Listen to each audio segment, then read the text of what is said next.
How many years did you live in North Korea? About 11 to 12 years. About 11 to 12 years. And were you in a city? Were you in the country? Were you in a small city? Which of those? Yes. So I did both live in the countryside in a at the time it was more like a village.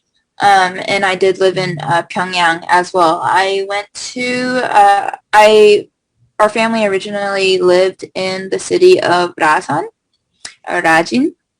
And then we got invited to the capital city because my dad, his medical work was very acknowledged, and they wanted him to train doctors in the Pyongyang Medical School.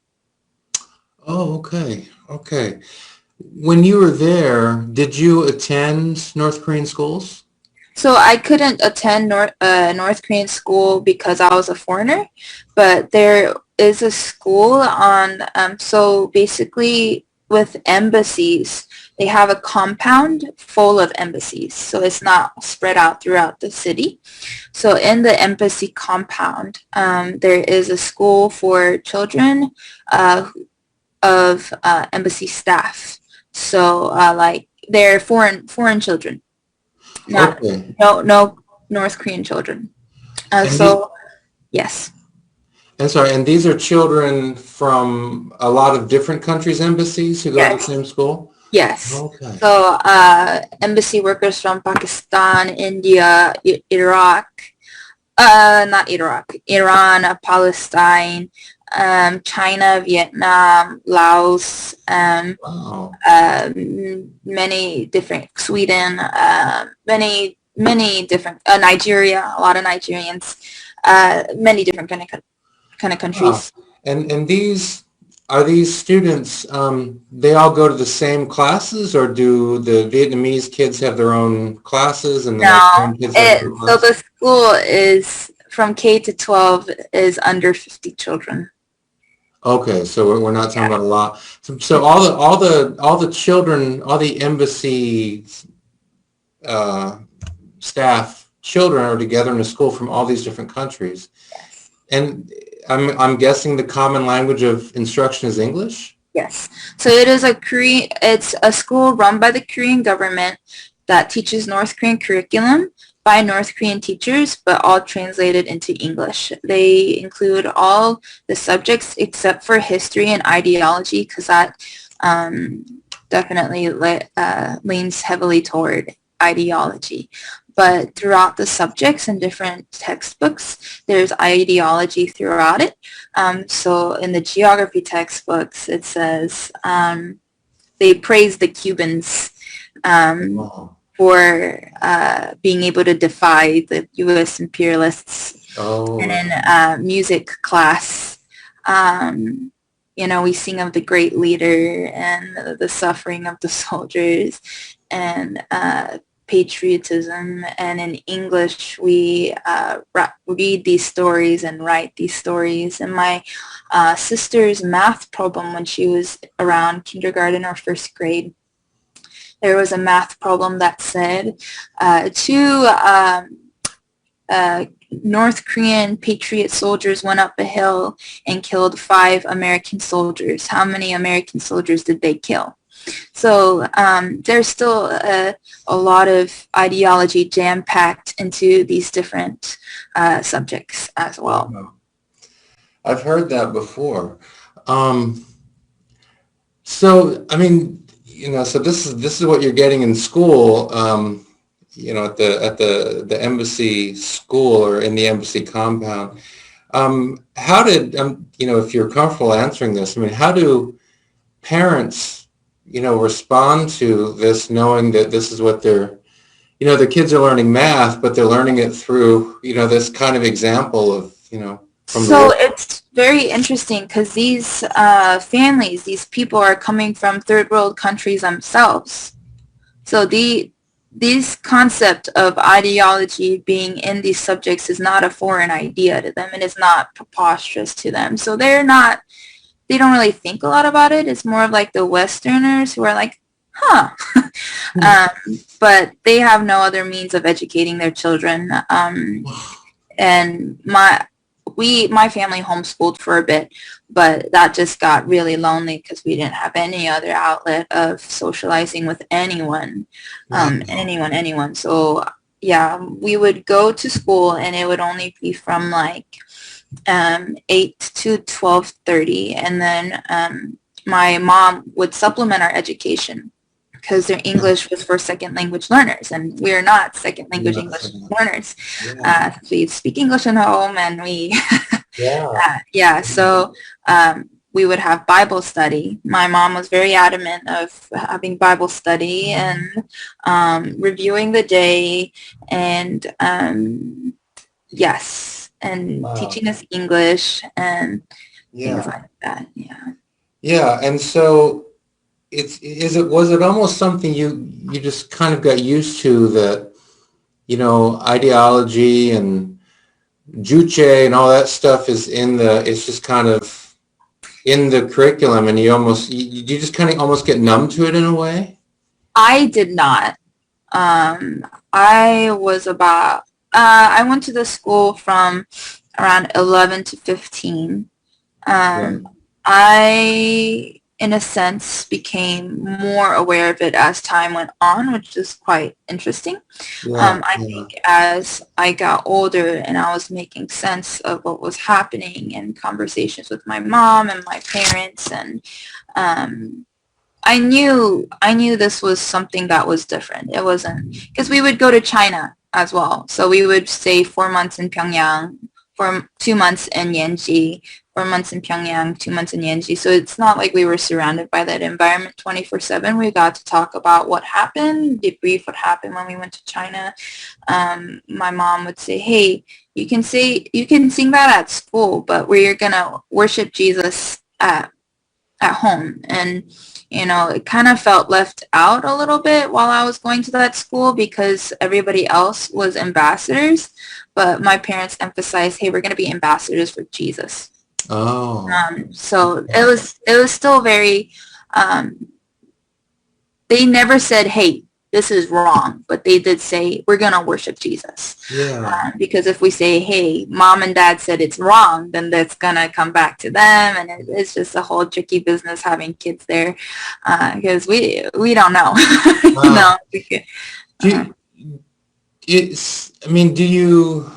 It sounds like you're describing almost kind of having to live two lives. There's kind of the life that people, outside the home are aware of, and then there's kind of the private. And I mean, this is true, I guess, everywhere. People have private lives and they have public lives, but it sounds like there's a pretty serious wall between private life, and you almost, in a way, have to become a different kind of person when you're outside the home. Is that right? Well, yeah, in a way, but my family, I really don't know how my parents did it, but just reflecting back that they did a really good job in integrating both the home life and also the life outside. So I never felt like I had to be fake. Like there was no alter ego, like, oh, we're gonna like not talk about this. It was more of, hey, we know that we talk about it only at home, and that's okay. But we're going to love people outside of the home, and that's how we're going to show people that. And it was never two-faced. It was always like, and we had a lot of like our minders and our guides and our driver came to our house very often, and we ate meals together, and it just hung out. So it's not like at home, like it was just us either, and we were living with other people just because housing is so expensive and just need to live together with our team. Wow. So when because I was just going to ask you, could you leave the compound anytime you wanted and just go shopping in Pyongyang? So yeah, it's quite complicated. So we didn't live on the embassy compound till the very end of our time in North Korea because we were not foreigners. Since my dad is a Korean, whether you're North Korean or South Korean, you're Korean, right? That's how Koreans view Koreans. Yeah.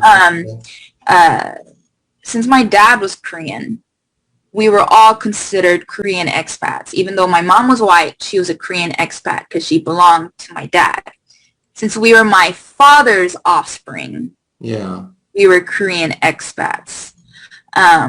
So Korean expats don't have as much freedom as foreigners do. So our Canadian friends, all our other people that we knew in the embassy compound, they could leave the compound. They could go shopping. They could walk around. I mean, this was only in Pyongyang. So in Pyongyang, we could not do that by ourselves. We had to live in a separate compound, very isolated. And we always had to have our minder with us when we went shopping. We always had to have our minder with us when we went to the hospital to work. We always had to have our minder with us. Like, we were never alone. Wow. It took us a little bit to go to the bathroom by ourselves. Wow. So you're saying where I thought you were going was that since we were identified as Koreans, we would have more freedom. But you're saying that actually the Canadians had more freedom than. Yeah. Every other nationality. As long as we weren't Korean and American, people had freedom to go around. But in the countryside of Rasan or Rajin, that's a free economic zone. I don't know if you've heard of that.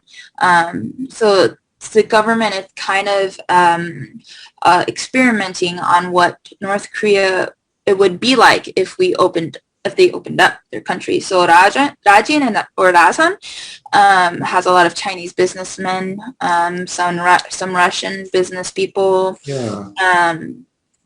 There are quite a few Christian workers there as well. Yeah. Not missionaries, Christian workers. And we developed residency in a type of way, not really residency. We could walk anywhere we wanted to. We got a green card, I guess that's what you would say. Yeah. We could walk anywhere we wanted to. After a while, and we got a green card, we could drive, we could go shopping. We had a lot more freedom in Dajin than we did in Pyongyang, and granted, Pyongyang is a lot more sensitive of a place than Rajin would be. Wow. Yeah. Wow. So now, so this area you're talking about here, then it's more out in the country, it's smaller towns, it's northern, near China, northern village, near the ocean. On the west or the east side? Oh gosh, it would be on the east side. Yeah. Oh, it gets really cold up there. Yeah. It's very, wow. It's very, very cold. Yeah. So, one more question on this. So you're describing the situation in Pyongyang and kind of a very intense kind of ideological situation. Was it like that in the far north as well, or were things a little bit lighter there too? I mean, were you freer in movement? Were you also freer in that the ideology wasn't as heavy up there as it was in the city? We could socialize with other people. Like, we could socialize with other Christian workers. Like, that was not hard for us to do. So since we had an outlet to go and socialize, and there were no schools that we could go to either. So we had a homeschool. We had like a community of different believers, and we had Sunday worship, and wow. Like, it was a lot more free in the sense, and like, I didn't truly understand North Korean ideology until going into Pyongyang and going to school there. I'm really surprised by by what you're saying. So you get together with other believers. Now, from the point of view of the government, is that just people getting together, or is that actually a church service? We say worship. Worship. And the government knows that? Yeah, there's nothing the government doesn't know. Right. Wow. And local North Koreans can be part of that if they want? No. Oh, okay. So they can't. No, only foreigners. Very, very strictly only foreigners. I am really interested in studying communism because I've lived in it, and I know what it feels like, and I've experienced it, but I don't know anything about it. Oh, So I would really like to study it because I can't wow. put names to my experiences. Yeah. So I guess that would be one aspect of it is Wow. government control, because I compare China and North Korea a lot.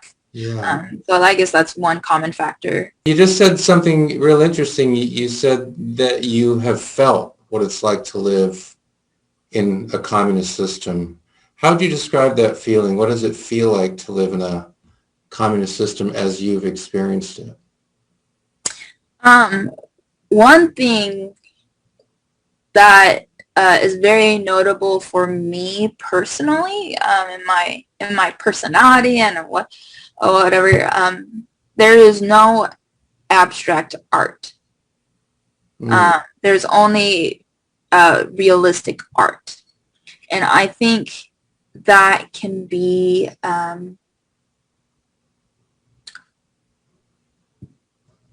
I think the values in that are kind of seen for itself. Like everything needs to be perfect, and there is no everything needs to be realistic and perfect, and there is no like there's one way. Mm. There's Versus like abstract, like there can be there's many no solutions to this one problem. Like there is yeah. one solution and we're going to do it by this one solution. And if you don't take another solution, even if it's right, I'm going to count you as wrong because you Right. didn't do it my way. And so everything is very, very clear, and there's doesn't sound like there's a lot of room for imagination. We know,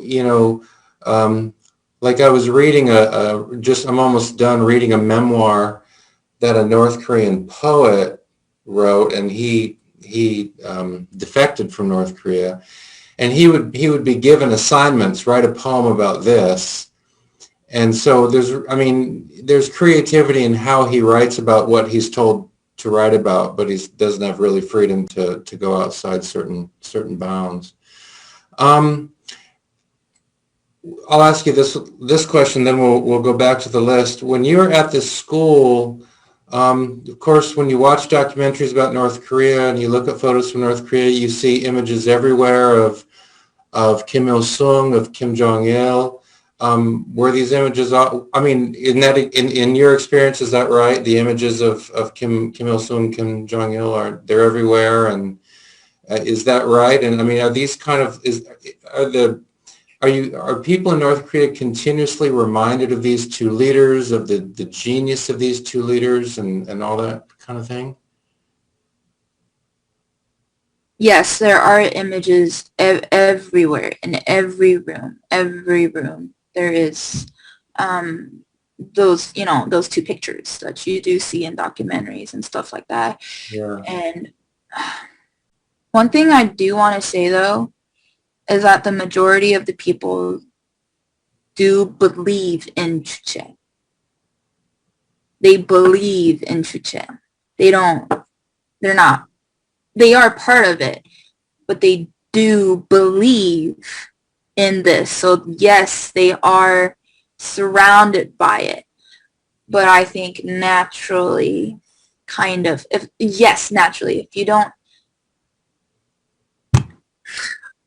if you don't have the space to be abstract, then you are gonna follow what the rest of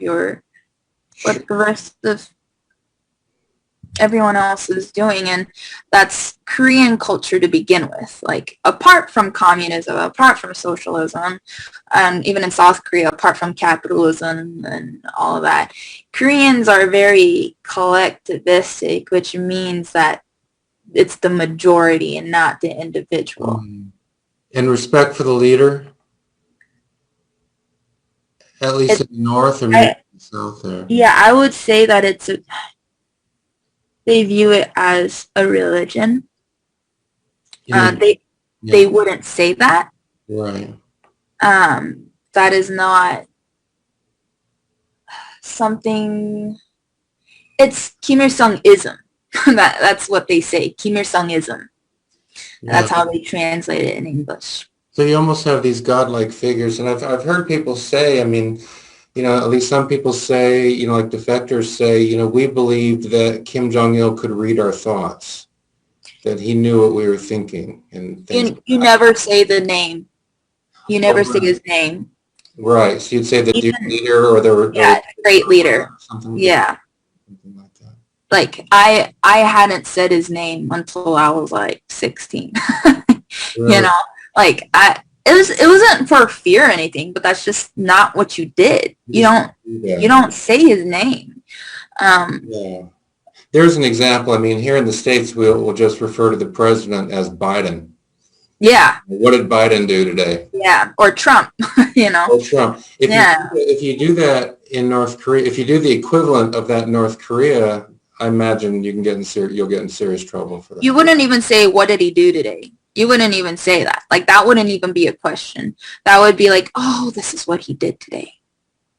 Oh, I see. Oh, You know, there's even that deeper level of reverence, deeper level of awe. Like, there's no questions about it. so I've heard people say that it is, you know, it is a system. It is, although it's, atheistic, although the Constitution says we have religious freedom, but, in fact, it's atheistic. But it actually is a religious system with Kim Il-sung and what, as God, and Kim Jong-il is the son of God, or, something like that. It's all the same.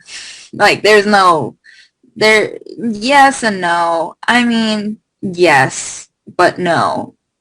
It's really complicated. Like, I'm still trying to make sense of it myself, as I have been processing since 2017, since I've not been in North Korea. I'm still trying to process what actually happened in my life and what I was surrounded by. So yes, but no at the same time. Suppose you just run into somebody and, you're stuck together on a plane for a while or something, and the person says, yeah, I'm going to the DPRK. Next month I'm going to the DPRK and I'm going to be working for 5 or 6, 7 weeks, 8 weeks. What would your advice be to somebody who is on his or her way to the DPRK for the first time, not as a journalist, not as a travel blogger, but as somebody who's going to be doing some kind of work, maybe working in a hospital, maybe working in a university, maybe doing some government work, who knows? What would be your general advice based on your experience? To be the most candid, I'd say don't do anything stupid. Be extremely respectful. Like, it's not just like because you'll get in trouble. It's just disrespectful to do something stupid in somebody else's country that is not your own. Like, you do not belong in that country. And So be respectful. Don't do anything stupid. What's an example of, one or two examples of something that would go into the obviously stupid category? I mean, I guess it's easy to think, given what we've said, it's pretty easy to think of examples. But let me put the question this way. I mean, what's something someone, a typical American who has gone through this process, and so now this person's going to teach at university and has pretty good intentions, but this person's an American. What's something this person could do that, that could be a problem? What's not asking before doing something. Whether it is taking a picture, like, pictures are very sensitive, so you always need to ask, can I take a picture of this? Or like, some questions are like, you don't ask that. You might ask that to a more experienced person, a foreign person who has lived in North Korea, and ask them about that. But you wouldn't, like, don't ask that to someone like your guide, although they would be kind of happy to answer. But I think that is also, yeah, and also kind of sort of disrespectful. Now, when you say like questions, like, don't ask certain questions, like questions about the Well, it's leader. like you can ask like human questions, like, hey, how is your family? Are you married? Yeah. Like, what what does your father do? What does your mother do? How has life been for you? Have you gone to university?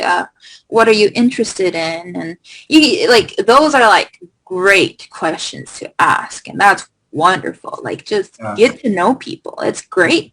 But if Political you want to be questions. cheeky, I say cheeky because I don't know. It's in that setting when you get into your mind and when you put yourself into that setting, you do not ask questions. So that's why I say it's cheeky. Like here, it wouldn't be cheeky. It would be like, I don't know, intellectual or scholarly. Like I want to know kind of, and it's not a problem. And I don't think it's a problem personally. Mhm. But in that environment, it is like don't question the government to not even to foreigners there, like don't speak about the government there Mm. because we've never Sure. spoken about the government. So it sounds like what you're saying is, whatever you're saying, whatever questions you're asking, whatever you're saying in response to questions, always keep in mind how this is going to be heard on the other side. Yeah. Not just what do I want to say, but Yes. how is this likely to be heard? There there's no debating. Let me just say that there's no there's For example, don't try to start an argument about how the Korean War actually began. But that is a very, very heated, big bombshell of a topic. to stay away Very, very big. from And the in yeah. their, what they are taught was that, I think they were taught that either South Korea or America or not them started it, Right, yeah. Yeah. Not that the North invaded the South. not North. It was not us. We protected ourselves. And like, so that would not, unless you do get visas, like I'm going to start study the Korean War while I am there, and I'm going to do this and that. The government already knows that you're there for the Korean War. So Yeah. I think it wouldn't be bad if you said like, oh, tell me about, like, it's all about how you phrase the question. Like, tell me about the Korean War. Like, and maybe not do it in a condescending way of like, what are you taught about the Korean War? It's more like, Yeah. Yeah. what do you think about it? Or tell me about it. Or Right. because in North Korea, it's all about relationships. You do not get invited back if your guide did not get a good feeling about you. It's all about relationships. It's not about the work you produce. It's not about this or that. It's all about relationships. So keeping those relationships with your guide, with your minder, is key, 100% key too. I think this is a really important thing you're saying here, that not only if you want to be able to stay out of trouble, you want to be able to come back and you want to be able to have some kind of influence, it's important to remember that the relationship matters. Yes. Yeah. And just being, like, looking at your guide as a human. Like, I look at our guide at, like, I call him uncle. He, in Korean, it's small father. 작은 아버지. I see him as my uncle. And I call our driver as my uncle. Like, these are not relationships of like, oh, so we get back. It's more of, I'm going to build relationships. So I'm going to build relationships, And I can do that because I'm a kid, and my mom doesn't do that. She says teacher or 선생님, like a title of respect, or and my dad does the same. But since like we're kids, you know, we were able to call him uncle, and he accepted us as his niece and nephews.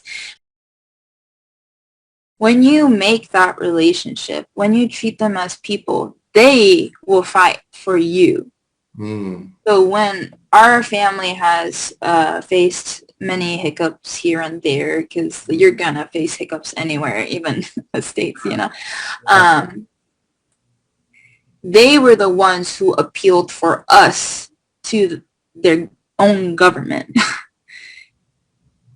They said, no, these people are great people. These people want to help us, our people. They want to help our people. Wow. Yeah, I think this is really valuable, this point you're making here. It's a really valuable point. And it's not something that happens overnight. This is years of being with them. Yeah, it takes good trust. It takes a lot of time, and especially with North Korea, when they view Americans as U.S. imperialists coming to overthrow their government. They are taught that missionaries are people who are sent from the American government.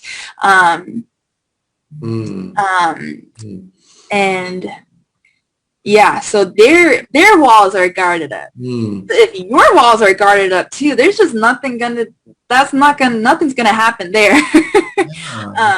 Yeah. So what I'm also hearing you say, or related to what I'm hearing you say, is, you know, go in there with the intention of building trust. Building trust. Yeah. Yeah. Well, let me ask you just a few more questions. I'll put these two together. What's the best thing about North Korea in your own experience? Of course, you're just speaking for yourself, but what is the best thing about North Korea, and what's the hardest thing?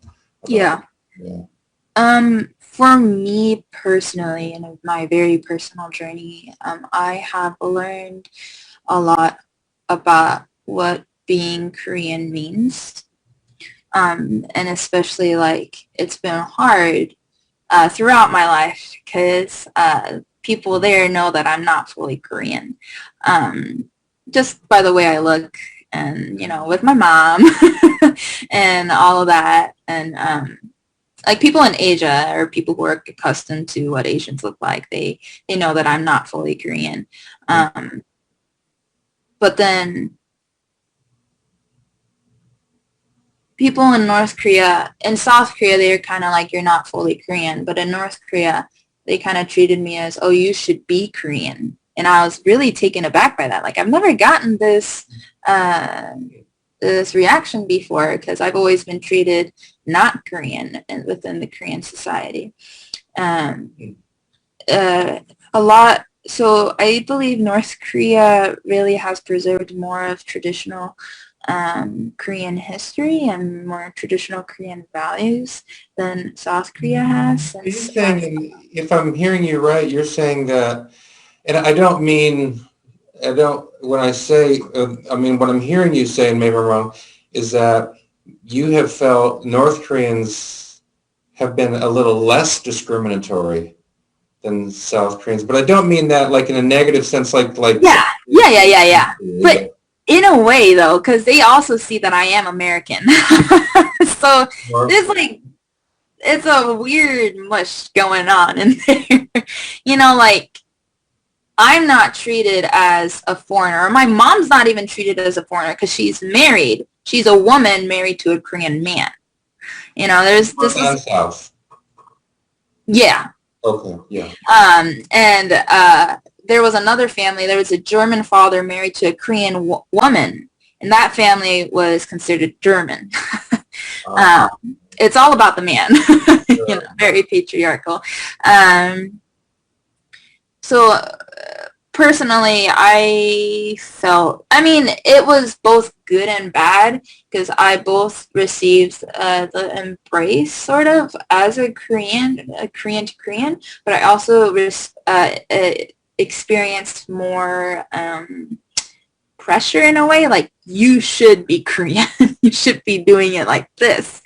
And I kind of, Yeah, Oh, I see. and Okay. I kind of valued more of my American values then because I was like, no, it all comes back to the art for me personally. Like, I want to do abstract art. I want to think about different solutions.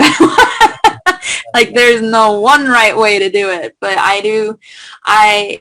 being outside of Korean community here, I realize like how Korean I am. A lot of different defaults that I have that are very Korean. But at the same time, I have connected to my roots. I got to connect to my roots in North Korea. In North Korea, because the North Koreans are kind of, putting on a little more pressure, which in retrospect, it looks like positive pressure to come home to Korea, I mean, just jump Yeah, all in and be all in Korean. yeah, Out in the North. Oh, that's interesting. Yeah, yeah. that's very interesting. And the worst would probably kind of be the same for me. It Yeah. was a lot of pressure. You mean just as kind Yeah. of relentless, you're never really able to relax, that kind of thing? I was never able to be Korean enough. Oh. Um, Is that because from their point of view, did you speak Korean I did, yeah. in their ear, but did they hear an American accent? No, no, no, no. No, okay, they didn't hear an American accent. No, it's like, it's with even any Korean expat. Like, my my dad, he's way more in a position of respect than I am. He's a doctor. He's older, and Yeah. he was actually pretty young Yeah. among his colleagues, but he has white hair, and that's why he never dyed his hair, so that he could like Oh. have more equal Yeah. to them. Yeah, but I think as a woman as well, as a female, I did also get different pressure than my brother did. Hmm. Um, How so? you need to be like basically adult. Like, you need to be perfect. So I got a lot of pressure from that, and also just it's not the way I spoke. It's not the way I acted because I was very respectful and very Korean in that way.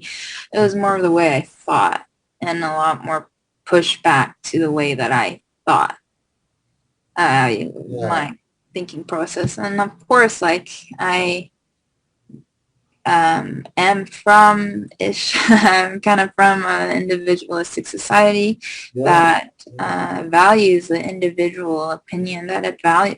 But my opinions were not heard because it didn't matter. Because Right. if it's not the majority, then Your individual ideas in that context don't really matter very much. yeah.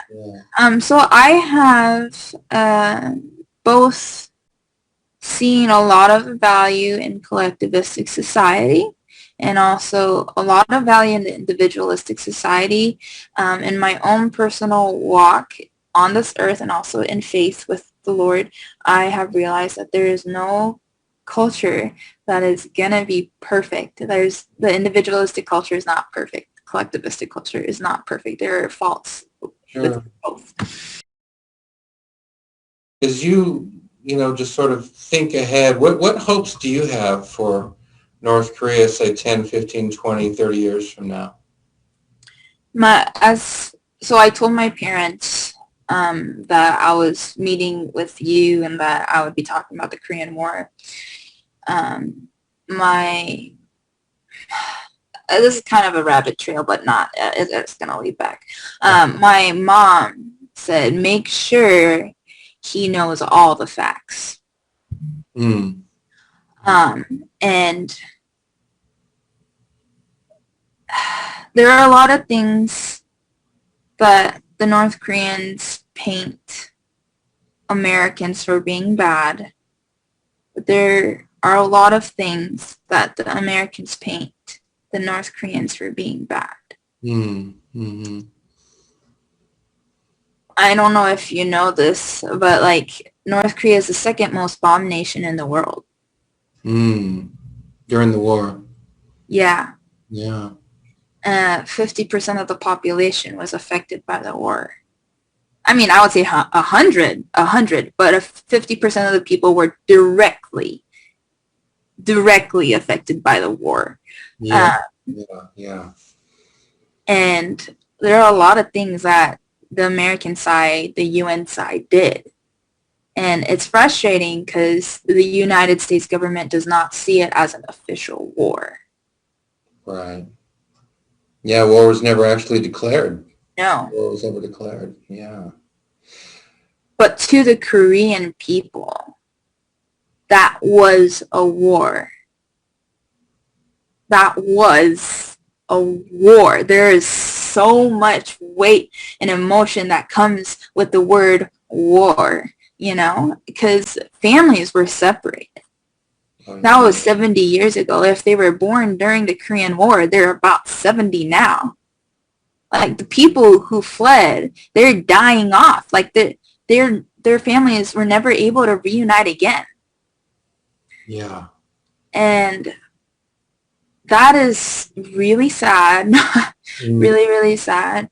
But also I think it's more of my generation or my sister who's 12's generation who's gonna do something about all of this, because there's just so much hurt from my parents' generation and even their parents' generation and their parents' generation from the war.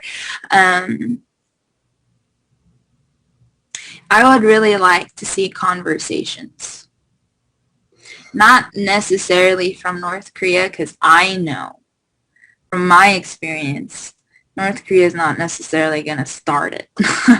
A conversation. Sometimes we need to be the bigger people, and we need to be okay with being the bigger people. I think you've expressed something that has occurred to me as well. I mean, correct me if I'm wrong, but my understanding is that in North Korea, people are, well, you've said it. I mean, the Americans are referred to as the imperialists, and you've got the math problem in the elementary school class, 2 North Korean patriots charge a hill. You have 5 Yankee bad people. 2 of them are killed. How many are left? That's the math problem.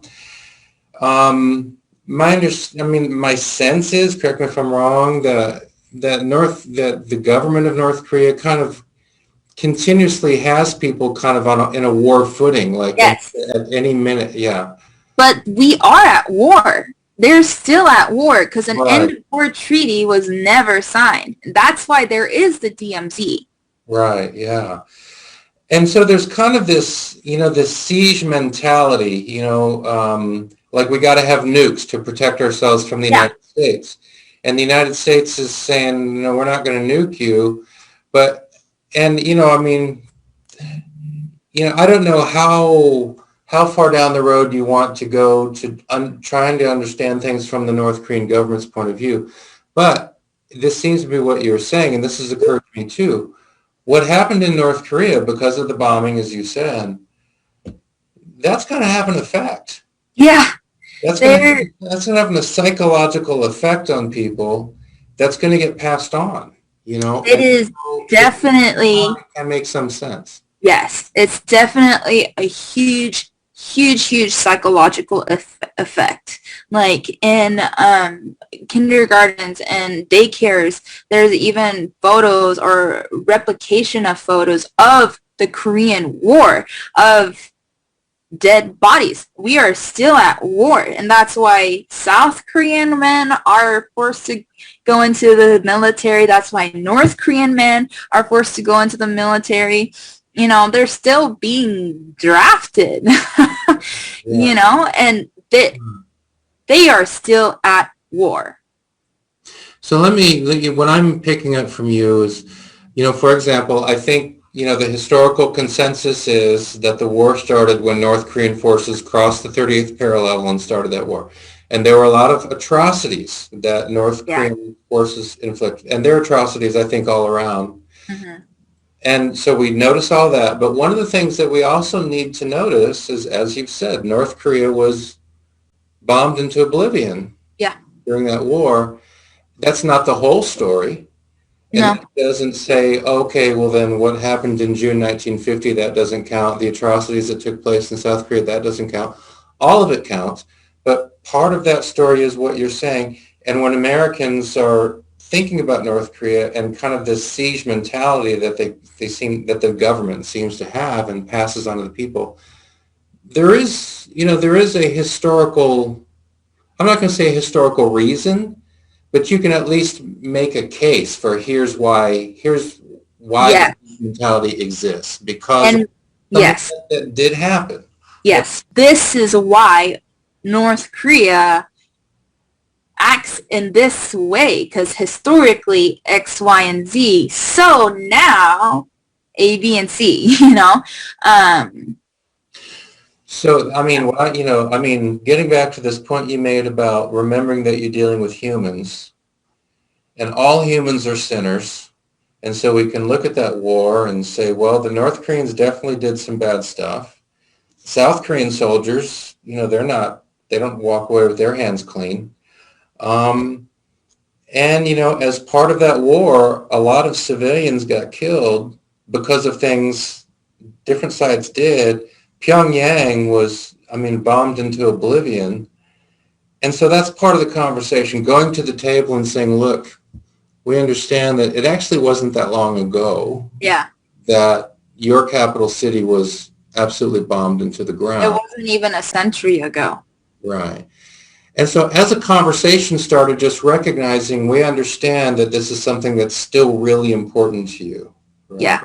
I mean, it's important to every Korean. Yeah, yeah. Well, let me rephrase. It's important. It is important to every Korean, but the importance is dying out, because that generation that was affected by the war is literally dying out. Yeah. And that's why I think it's my generation who's going to do something, because we don't have that malice and hatred from the Korean War. Sure. But for me, being surrounded by all this talk of war and this separation and all of that, like knowing and truly seeing and living it, this is a passionate subject for me.